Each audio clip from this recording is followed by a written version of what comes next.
I never wanted kids, then my best friend and his wife get in a crash, and now I'm raising their daughter who's scared I'll hate her for needing me.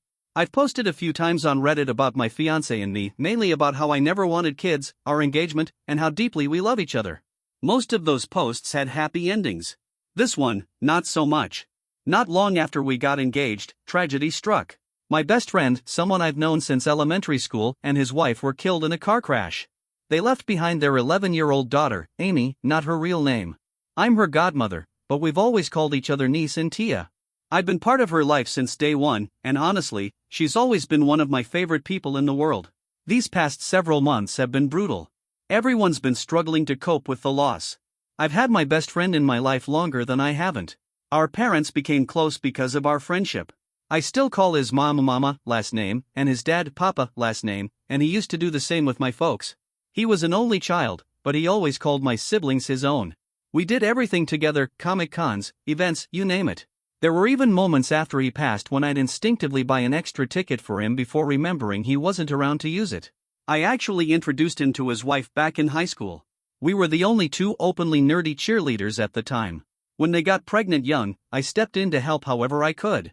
I even gave up eating certain foods she couldn't tolerate while pregnant because I could tell how rough it was on her. I stayed at the hospital when she went into labor because she asked me to be there. I was the first non-blood relative to hold Amy. All this to say, he and his family were, and still are, my family. Losing them rocked us all, but especially Amy. Right after the accident, Amy went to stay with her grandparents. Thankfully, we all live in the same metro area, so no one's more than an hour apart, even that's just because of traffic. The challenge was that her grandparents are already in their 70s, whereas my parents are in their 50s. They love Amy deeply, no doubt about that, but they're at a stage in life where they need help themselves. And on top of that, they just lost their only child and daughter-in-law. Amy's maternal grandparents live out of state, and everyone agreed that uprooting her away from all she's known would only add more pain. Her local grandparents eventually shared with my parents that they weren't sure keeping her with them long-term was the best plan. That's how the conversation landed on my plate. After some serious heart-to-hearts with my fiancé and several therapy sessions that included both of us and our individual therapists, we decided we'd take Amy in. We were financially stable, had more than enough space, and above all, loved her fiercely. Truth is, even before the accident, Amy was practically living at our place. She was over at least 3 times a week. She's actually the reason I have an art room. Making art together has always been our thing. Even at 11, the girl's got incredible talent. When we talked to her grandparents, they were fully on board. Honestly, I think part of them had quietly been hoping we'd step up without needing to be asked directly. That's probably why they mentioned it to my parents in the first place. But when we brought the idea to Amy herself, she hesitated. Turns out, she'd overheard at some point that I never wanted kids. She was scared I'd end up resenting her or even hating her for being a child I'd now have to raise. That shattered me. I did everything I could to reassure her otherwise. I told her the truth, there's no replacing her parents, and I'm not trying to. Her mom and dad made me her godmother because they knew I'd love and care for Amy as they did. There's no version of reality where I could hate her. My fiancé even reminded her that it was my idea to foster her in the first place. Still, I had to be honest, we're all navigating unfamiliar territory. We're grieving together. We're learning how to live together. Mistakes will happen, but so will love, lots of it. We also got her into therapy, though she wasn't too thrilled about it at first. But when she found out that both my fiancé and I go to therapy ourselves, it helped ease her into it. Knowing we were all in it together made her feel safer. My fiancé has been incredible through all of this. Truly, he's been my anchor. He was really close to my best friend too. In fact, my best friend was going to be one of his groomsmen. Right after asking his brother to be best man, my fiancé asked him. My best friend had this sweet habit: if he saw something that reminded him of someone, he'd buy it for them on the spot. Every now and then, I catch my fiancé just staring at one of those gifts he got. Sometimes he'll quietly say, "I really hope they knew how much I loved them." We hug longer now. We don't let go as quickly. There's a lot more tenderness between us these days. When I first mentioned the idea of Amy moving in, my fiancé was surprised. Understandably so, between the whirlwind engagement, then the accident, and now this, it was a lot to take in. So I didn't push it. I let it sit. A week later, he brought it up again himself. He said, "I've been thinking. I really believe this could be good for all of us. But let's sit down with our therapists to make sure we're thinking clearly. Because we love her." Right after Thanksgiving, Amy moved in. We spent the holidays with all our extended families, hers, mine, my fiancé's, his are out of the country, except his brother and his wife. Everyone showed up to remind her she's never alone. Even her mom's family, though they live far, call regularly. There were a lot of tears. But also laughter. So much love. Adjusting to living together hasn't been easy, but it's nothing we can't handle. Amy's always been bright, bubbly, and loud. Since the crash, she's become quieter and more reserved. But I'm starting to see little pieces of her old self shine through. Slowly, but surely. We had to go through a couple different therapists before we found the right one, but this current one has been a game changer. Amy actually likes her. That's huge. Her grades dipped a little, which we expected.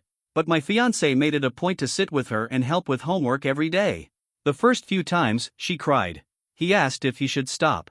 Turns out, it reminded her of her dad and meant the world to her that her TO was stepping up. I was bracing myself for some rebellion, to be honest. But instead, Amy's been going above and beyond. Like, cleaning up after us before we even get the chance. Doing little chores we didn't ask for. Stuff that felt off. Eventually, after some gentle prying, she admitted that she was scared we'd send her away if she messed up. That just wrecked me. We made it crystal clear that thought has never once crossed our minds. We're here for her, through it all. Unless she chooses to walk away from us, we'll never turn our backs on her. I cried a lot that night. Just thinking about how deeply afraid she was to be a burden. I need her to know that our love isn't conditional. It never was. We're also in the middle of setting up a trust for her. Her parents left behind some money, and now insurance payouts are coming in too. All of it is being placed in that trust. I'm contributing to it as well, and so is my fiancé, even though I told him he didn't have to. Neither of us will touch a cent of that trust. When Amy turns 18, that money will be hers to use for college, or whatever future she chooses. If Amy chooses to go to college, she'll have access to a fixed amount of money each month to support her living expenses. If she decides not to go, she'll still get that same monthly allowance. Of course, we'd love for her to attend college and we'll gently encourage it, but the truth is, her dad never went and still thrived as an artist.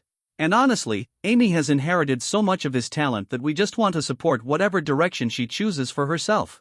When she turns 21, she'll have full access to the trust and can use the money however she sees fit. That being said, we're doing everything we can to make sure she's responsible with it when that time comes. In the end, she'll be an adult, and we have to trust that she'll make wise choices. That's really all any of us can do. It's also important to say this wasn't a decision we made alone. We had long conversations with all 4 grandparents, and we also worked closely with a lawyer to make sure everything was set up fairly and securely. This plan was something the entire family agreed was the best way forward. When Amy's a little older and can better understand it all, we'll sit down and talk through everything with her. But for now, she's still so young, and she's going through more than any child should have to deal with. There are still nights where she cries herself to sleep. Sometimes, I'll lay in bed with her while my fiancé, well, now my husband David, will sleep on the floor beside us. It's the only way she feels safe enough to rest. That kind of loneliness doesn't just go away overnight. I mean, I'm in my 30s and I can't even begin to imagine losing both of my parents. So I don't pretend to fully understand what Amy's going through. All I can hope is that I'm helping take the edge off her pain, even just a little. Amy's mom was supposed to be one of my bridesmaids, and Amy was going to be the flower girl. Lately, though, I've been thinking I might ask Amy if she'd rather be one of my bridesmaids instead. She reminds me so much of both her parents, not just in how she looks, but in her personality too. A part of me feels like having her up there beside me would help me feel like her mom and dad are up there too. I never imagined getting married without them by my side. That's why we stopped all the wedding planning the moment the accident happened. Even now, just typing this brings me to tears, knowing they won't actually be there. But I don't want Amy to feel that pressure. I won't tell her any of that. I'll just give her the choice. If she wants to be a bridesmaid, she absolutely can be. And if she doesn't, that's perfectly okay too. Either way, she's still going to be a big part of the wedding. I'm not even planning to bring this up for a while. I'm still not emotionally ready to dive back into wedding planning just yet. I don't really know why I'm posting this. I've tried to write it all out a few times before but always ended up either crying or deleting everything. I guess I just needed to let it out, maybe looking for some reassurance that we're doing right by Amy, that we're not somehow failing her. One step at a time, right? Edit, I'm genuinely blown away by the response. I really tried to reply to everyone, but the messages just kept coming and I couldn't keep up. If I didn't respond to your comment, please know I still read it and appreciated it so much. Your kindness and encouragement means the world. I honestly wish I could give each of you a hug. I wasn't sure what I needed when I posted, but now I know I needed exactly this. I'm crying again, but this time it's from happiness. You've helped me feel like I'm doing something right for Amy. Thank you all, seriously. Love. Update. It's been a little while, and since people keep checking in, I figured it was time for an update. Nothing dramatic, just a look at how we're doing. Side note, I realized I never gave my husband a name in earlier posts, so let's go with David from now on. And my best friend? His name was Leo. First off, thank you, truly, for all the love you've shown Amy. It's beyond heartwarming to get that kind of support from people we've never even met. There were so many replies that I eventually stopped responding, but I read every single one. Even though this is anonymous, I got really shy, lol. A lot of folks had questions about the trust, so let me explain a bit more here too. Yes, we know 21 is still pretty young when it comes to handling that much responsibility. When we were working it out with the grandparents, most of them actually wanted her to get a lump sum at 18. So this was the compromise: she'll get monthly payments from 18 to 21, and then full access after that. We're also setting her up with our lawyer and financial advisor when she turns 18, so she'll have guidance in place. And of course, David and I will always be here to help however we can. Ultimately though, she'll be an adult and all we can do is give her the tools and support she needs to make smart choices. If we ever need to adjust the terms of the trust down the line, we'll make that decision together as a family. But right now, we're comfortable with what we've put in place. Now for the biggest update: David is officially my husband. One night, we were talking, and we realized that neither of us felt ready for a big wedding this year, but we also didn't want to keep waiting to be married.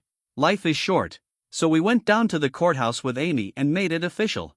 We still plan to have a wedding celebration next year, just to celebrate with everyone, but as far as we're concerned, we're already married. Smiley face. We're all still going to therapy, both individually and as a family, and we joined a support group for children who've lost their parents. It's been a huge help. Amy seems to be doing well there too. She's now 12. Her birthday was tough. The first one without her parents. I wish I could say it was full of joy, but that would be a lie. This year's been filled with firsts without them, and there are many more to come. But Amy told us that, even though she cried a lot, she couldn't have imagined the day turning out better. That felt like a win even if it was bittersweet. One person deserves a special shout out: Monica. She's Amy's best friend and has been since they were about 6. I've known her since she was 7. Monica is a gem, smart, sarcastic in the funniest way, and a truly kind soul. At one point, Amy tried pulling away from her, thinking she was too sad and didn't want to be a burden. Monica, being the force of nature she is, showed up to our house unannounced and told Amy to knock it off. She made it clear that Amy didn't get to decide when she was too much and that as far as Monica's concerned, Amy is her favorite person, period. I already loved that girl, but that sealed it: Team Monica forever. I'd go to war for her. We also ended up getting Amy 2 rabbits. Why rabbits? Well, her parents used to call her Bunny, and we'd already been thinking of getting her a pet. Rabbits just felt right. Plus, our state has a massive overpopulation problem with them, and most are euthanized if not adopted. So it felt like the best of both worlds, saving animals and giving Amy emotional support. Why 2 bunnies? Because they're social animals and thrive in pairs. Amy named them Paint and Chalk. She's absolutely obsessed with them. After I showed her the basics and she did some research, she took complete ownership of their care, despite us offering help a dozen times. She even cleared a special spot in the fridge labeled buns for their greens, which she chops fresh every morning. She set up a cozy area in her room for them to sleep at night, but during the day they're allowed to roam the house. We even spent a full day bunny-proofing the place. Amy's been so happy with them. Paint now sleeps with her every night, and Chalk joins in sometimes too. It's also the first time in a while that David and I haven't had to sleep in her room with her. She's only crawled into our bed a handful of times lately, usually on days like Mother's Day or Father's Day, when the loss just hits a little harder. Next week, we're heading out for a 3-week trip through Europe and Asia. David and I both love to travel. Honestly, I get a little cranky when I go too long without a trip. David always jokes that I need my travel fix like it's caffeine. We're starting off in Poland for the first week to spend time with David's side of the family, and then we're heading to Asia after that. Originally, the plan was for Amy to come with us for the entire 3 weeks.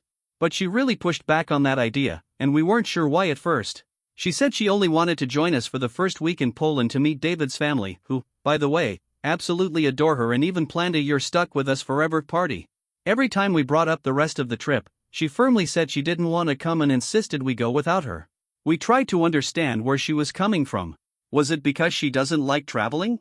No, she enjoys it. Was she scared of flying? Not at all, she thinks airplanes are cool. Was it being away from home too long? That didn't seem to be an issue either. So, why didn't she want to go? Eventually, during a family therapy session, the real reason came out. Amy told us she feels like David and I are constantly putting her first, so much so that we're not prioritizing our relationship or spending enough time with our friends and extended family. She felt like she was holding us back from living our lives, and that really hit me hard. Now, I want to be clear, we absolutely do prioritize Amy and take her feelings into account when we make plans. But that doesn't mean David and I have forgotten about each other. We still carve out time together. We have weekly date nights, and if something comes up and we have to cancel, we make up for it. Sure, when Amy first moved in, we took a break from date nights to settle in, but we found our rhythm again. She usually spends one night a week at Monica's place, that's our date night, and we return the favor by hosting Monica's mom weekly too. David and I also go to the gym together every morning. I'm not a morning person at all, but for David, I make the effort. We keep in touch throughout the day and we're always communicating. But Amy made a valid point about our friendships and family ties. We've definitely pulled back from some of those other relationships. Our closest people still visit us at home and are great with Amy, but we have missed out on events. We don't regret choosing Amy, but she made us realize it's time to start nurturing those other connections again too, now that she feels more secure with us. Honestly, Amy's just an amazing kid. It hasn't even been a full year since her parents passed, and yet she's grown so much. I wish she didn't have to grow up so fast. I wish we could somehow give her back those carefree childhood years. But I know, without a doubt, that her parents would be beyond proud of her. I know I am. We tell her all the time how proud we are, but I don't think she fully realizes how deeply we mean it. Even though we'd love for her to come with us for the whole trip, she insisted we use this time for ourselves. So that's what we're doing. My parents will join us for that first week in Poland and fly home with Amy after. While David and I continue traveling, she'll rotate between her grandparents, all of whom adore her, and will video call her every single day to stay connected. We're also making an effort to reconnect with our friends and family more intentionally now. Amy's been spending more overnights with her various grandparents, and she loves it. As she says, she's lucky enough to have 4 nanas and 4 papas. She's definitely spoiled in the best way. And I have to say, David is absolutely thriving in this parenting role. He's been incredibly hands-on with Amy's school life. He's the one who handles all the communication with her teachers, does the pickups, and has even made friends with the other parents. I handle the morning drop-offs, but he's the one who's built real connections. He's even joked about joining the school's version of the PTA, though honestly, I don't think he's actually joking, lol. He's always been the extrovert between the two of us, so it makes perfect sense. I could go on and on about David. I really could. He's been my rock through all of this. I truly don't know how I would have made it without his steady love and unwavering support. Neither of us is perfect, but we are perfect for each other. And somehow, I keep falling more in love with him every single day. I don't even know how it's possible to love someone this much. Is it even healthy? I'm half joking, but really, it's wild. I digress, haha. As for me, I think I'm doing okay. Just like Amy is facing so many firsts without her parents, I'm dealing with my own firsts too. At first, I didn't think I had the right to grieve. Her loss felt so much bigger, so much heavier. But my therapist reminded me that grief isn't a competition. What I'm feeling is still valid, it's just different. Sometimes, I imagine what it would have been like to talk to Leo about all of this, about adopting the now 12-year-old daughter of the 2 people who meant the most to me outside of David. Leo always understood why I didn't want to have kids. He respected that, even when others didn't. And I wonder, would he have tried to talk me out of this? Or would he have told me to go for it? What I do know is that no matter what, he would have supported me. Whether he agreed with my choice or not, he would have stood by me. He always did. I just wish I could hear his thoughts about all of this. About how everything turned out. God, I miss them both so much. There isn't a day that goes by that I don't. But at the same time, I feel so grateful. I have David. I have Amy. And I'm holding on tight to both of them. Someone once said, if you want the rainbow, you've got to put up with the rain. And that's exactly what we're doing, weathering the storm, together.